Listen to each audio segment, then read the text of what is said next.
And here's a date to pop in your calendars. This Sunday is National Neighbour Day, and we're being encouraged to reach out to the peeps next door.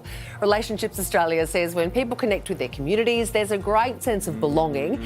Research shows that can reduce loneliness and improve our mental well-being. And Sam, it looks like you have some really passionate thoughts on neighbours. Yesterday you were talking about how you were going to plot revenge with your neighbour. I'm going to burn his house down. Yeah. That's not very neighbourly. He stole my bin. But I'm here to help on this very important issue, Sarah, so thank you for throwing...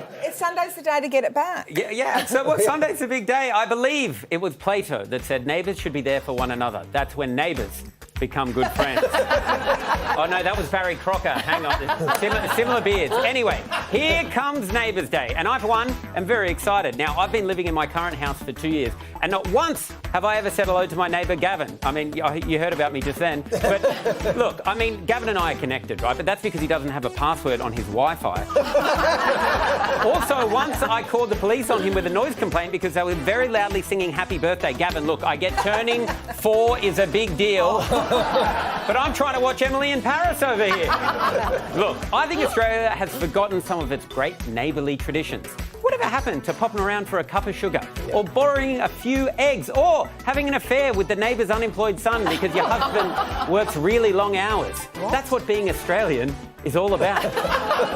The upcoming Neighbour Day is a reminder that everyone has a role to play in building social connections. Even Gavin.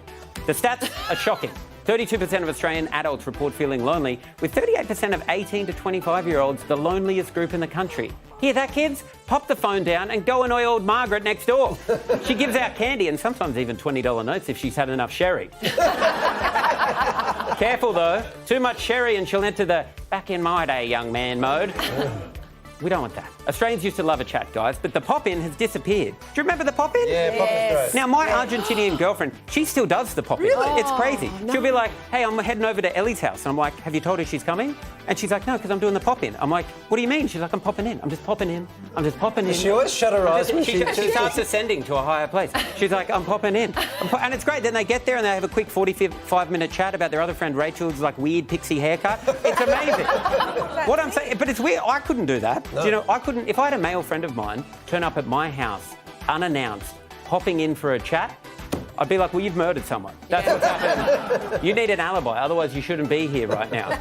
Australia, we're falling behind. We need to make an effort with our neighbourly brothers and sisters. So, Gavin, if you're watching, and I only know your name because I've gone through your mail, I'm here for you, buddy. This Sunday, how about you pop around? I'm going to get the kettle on. I'm going to open up a fresh packet of Tim Tams, and I'll tell you all about my girlfriend who's working really long hours at the moment.